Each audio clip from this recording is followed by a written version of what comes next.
Next அப்படியே continue பாருங்கள். Heading வந்து லா மார்க்ஸ்ன்னு சொல்லுது. லா மார்க்ஸ் சொல்லக்கூடியது.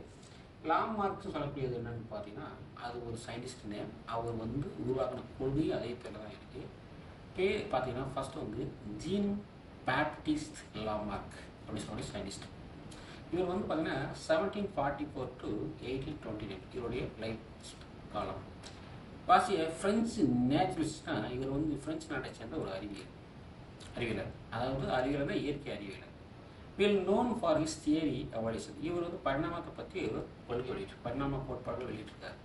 அவர் கோட்பாடு என்ன சொல்லுவாருன்னு பார்த்தீங்கன்னா, அவர் கோட்பாடை எந்த நூல் வெளியிட்டிருக்குன்னா, யார் இது ஜீன் பேப்டிஸ்ட் லாமார்க் வெளியிட்ட கோட்பாடு வந்து ஃபிலாசபிக் ஜுவாலஜிக்கு என்ற நூலில் வெளிவந்திருக்கு. சரி, அது என்ன வெளிவந்திருக்குன்னு பார்த்தீங்கன்னா, இவர் என்ன ஹெட்டிங்கில் இருக்குன்னு பார்த்தீங்கன்னா, theory of inheritance. Theory of இன்ஹெரிட்டன்ஸ்னா அதாவது மரபு பண்புகளின் கோட்பாடு, அதாவது மரபு வழியாக பெறப்பட்ட சில பண்புகள் அப்படின்றதுல வந்திருக்கு. அல்லது யூஸ் அண்ட் டிசிஸ்னா பயன்படா கோட்பாடு. இன்னொரு பேர் அதுக்கு அப்போ இன்னொரு பேர் என்னன்னா பயன்பட கோட்பாடு. இன்னொரு லா மார்க்சிசம் பேர் வந்து சொல்கிறாங்க. ஓகேங்களா? அடுத்து பிரின்சிபிள்ஸ் ஆஃப் லா மார்க்சிசம். அவருடைய லா மார்க்சிசம் கொள்கைகளை பற்றி பார்க்கணும். First internal vital force. Internal vital ஃபோர்ஸ்னா ஃபர்ஸ்ட் வந்து உள்ளார்ந்த முக்கிய வல்லமை. இன்டர்னல் வைரல் ஃபோர்ஸ்னா உள்ளார்ந்த முக்கிய வல்லமை. The living organism are their component force tend to increase in size continuously. அதாவது உயிரினங்கள் அல்லது அவற்றின் பகுதியில் தொடர்ச்சியாக என்ன சொல்ல வராங்க பார்த்தீங்கன்னா, the living organism are their component part வந்து increase in size continuously.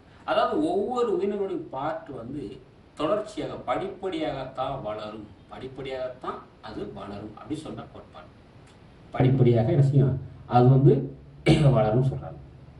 வளர்கின்றன. உயிரினங்களுடைய உள்ளுரை திறன் காரணமாக உயிரினங்கள் அளவு அதிகரிக்கிறது. அப்ப என்ன சொல்றாங்க, இவருடைய கொள்கையை வந்து ஒவ்வொரு உயிரினங்களுமே வந்து அதனுடைய உள்ளுறுப்புகளுடைய வளர்ச்சி படிப்படியாகத்தான் அதிகரிக்கும். அதனால தான் அதனுடைய சைஸ் வந்து டெவலப் ஆகுது, சைஸ் வந்து பெருசாக இருக்கும் சொல்றாங்க. ஒரு பாயிண்ட். அடுத்து ரெண்டாவது கேள்வி என்ன சொல்றாங்க பார்த்தீங்கன்னா, என்விரான்மெண்ட் அண்ட் நியூ நீட்ஸ். அதாவது சூழ்நிலை இயலும் புதிய தேவைகளும். நம்ம சூழ்நிலைக்கு தகுந்தவாறு நிறைய தேவைகள் அதிகம். இப்போ சூழ்நிலை சேஞ்ச் ஆகுது இல்லைங்களா, அதனால தேவை அதிகம். அப்போ என்ன சொல்றாங்க பார்த்தீங்கன்னா, அந்த change in environment feelings about change in the need of the organism. எப்போ என்ன ஒன்று சேஞ்ச் ஆகுதோ அப்போல்லாம் ஆர்கானிசம் வந்து சில தேவைகள் படுது. In response for the changing environment the organism develop certain adapt character. அப்போ என்ன ஒன்று சேஞ்ச் ஆச்சுன்னா கண்டிப்பாக அங்கே வாழக்கூடிய உயிரினங்களுக்கும் அது அந்த சூழ்நிலைக்கு தகுந்த வாழ்வதற்கு சில அடாப்டேஷன் தேவைகள் ஏற்படுது. இந்த adaptation of the organism may be form development of new parts of body. அப்போ அந்த என்னோட சேஞ்சுக்கு தகுந்தவாறு ஒவ்வொரு உயிரினங்களுக்கும் சில அடாப்டேஷன் தேவைப்படுது. அந்த அடாப்டேஷன் தேவைக்கு ஏற்ப அந்த உறுப்புகள் வந்து தோன்ற ஆரம்பிக்குது, புதிய உறுப்புகள் தோன்ற ஆரம்பிக்குது அப்படின்னு சொல்கிறாங்க. அடுத்த பாயிண்ட் வந்து பார்த்தீங்கன்னா use and disuse theory. Use and disuse தியரினா லாமர் யூஸ் அண்ட் டிசீஸ்னா பயன்படு அதை பயன்படாத இது தியரி.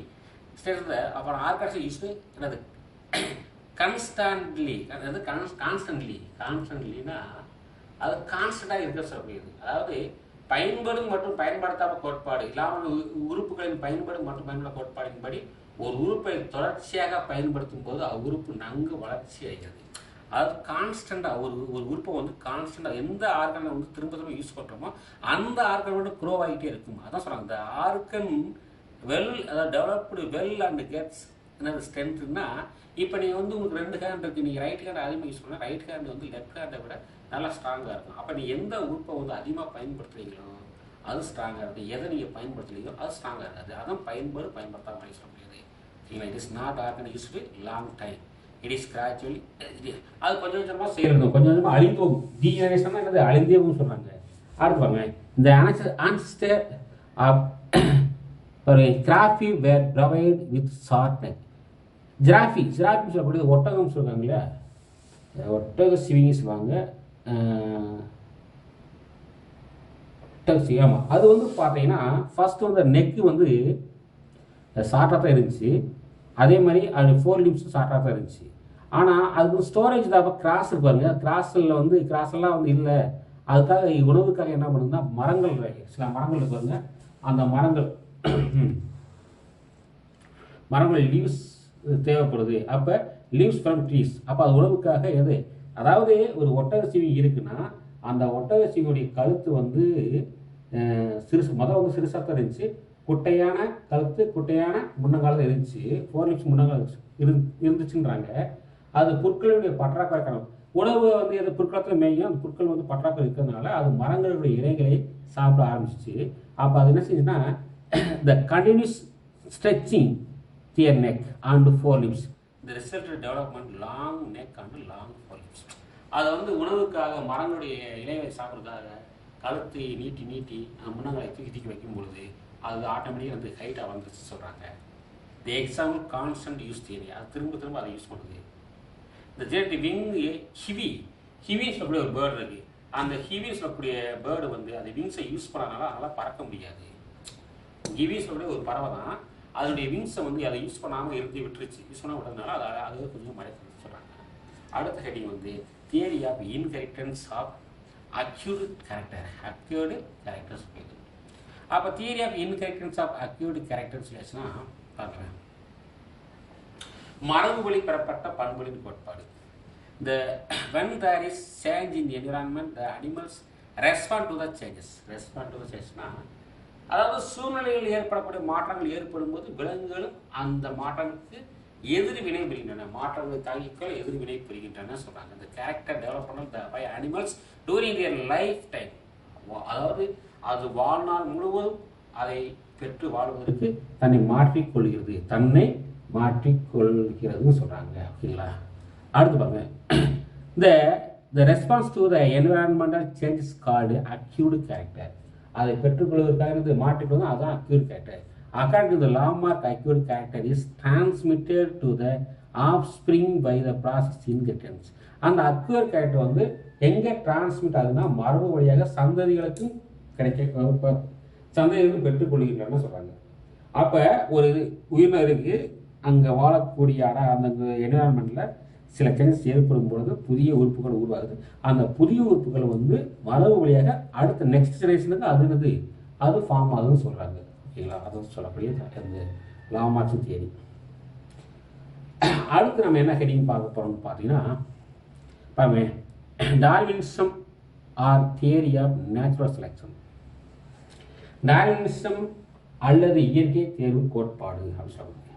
டார்வினிசம் அல்லது இயற்கை தேர்வு கோட்பாடு சொல்லக்கூடிய ஒரு ஹெட்டிங் இருக்குது பாருங்க.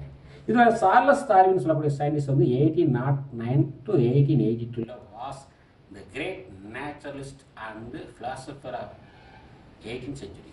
அதாவது வந்து சார்லஸ் டார்வின் வந்து 18ஆம் நூற்றாண்டை சேர்ந்தவர். அவர் வந்து ஒரு இயற்கை அறிவியல், அதே நேரத்தில் பிலாசபர்னா தத்துவ ஞானின்னு. கிரேட் நேச்சுரலிஸ்ட்னா இயற்கை அறிவியலை இயற்கை அறிவு சொல்கிறாங்க. அதே நேரத்தில் ஒரு ஃபிலாசபர்னா எனக்கு தத்துவ ஞானின்னு சொல்லுவாங்க. எப்போ 18ஆம் நூற்றாண்டு. He was born in England. இவர் எங்கே பிறந்தாருன்னா இங்கிலாண்டில் 1809 பிறந்தார். While study in college through the friendship with professor J S. Henslow. இவர் வந்து பார்த்தீங்கன்னா ஒரு காலேஜில் படிச்சிருக்காரு. அந்த காலேஜில் வந்து யார் அப்படி அவருக்கு ஒரு பேராசிரியர் இருக்காரு, அவர் பேர் வந்து ஹென்ஸ்லோ. அவரோட வந்து நட்பாக பழகிருக்காரு. ஹென்ஸ்லோனோட நட்பாக பழகிருக்காரு. அட் த டைம் அந்த டயத்தில் வந்து British admiralty planned a voyage of exploration. அந்த சமயத்தில் அந்த ஃப்ரெஞ்சில் வந்து ஒரு இயற்கையில் ஈடுபட்ட அந்த நேரத்தில் பிரிட்டிஷ் கடற்படை சேர்ந்த HMS ஃபீகல் என்ற ஒரு கப்பல் இருக்கு. அந்த கப்பலில் வந்து அந்த பிரெஞ்சு நாட்டை சுற்றி ஒரு ஆய்வு செய்ய வேண்டும் அந்த கவர்மெண்ட் திட்டமிடுச்சு. அந்த சமயத்தில் அடுத்த டைமில் பிரிட்டிஷ் அட்மிரலி என்ன பண்ணாங்கன்னா வாயேஜ் ஆஃப் எக்ஸ்பிளரேஷன் சொல்லக்கூடிய voyage of exploration 5 years on ship named HMS Beagle around the south America. அதாவது தென் அமெரிக்காவை சுற்றி ஒரு பயணம் மேற்கொள்ளப்பட்டது. அந்த பயணம் வந்து பார்த்தீங்கன்னா ஒரு சிறந்த ஒரு இளம் கல்வியாளரை நியமித்து அந்த பயணம் மேற்கொள்ள வேண்டும்னு அந்த அரசாங்கம் திட்டம் போட்டது. அப்படி திட்டம் போடும் பொழுது தான் அந்த பேராசிரியர் அந்த ஹென்ஸ்லோ அவர் வந்து இவர் நேமை ரெக்கமெண்ட் பண்ணியிருக்காரு. யார் நேமை? சார்லஸ் டார்வின் நேமை ரெக்கமெண்ட் பண்ணார்.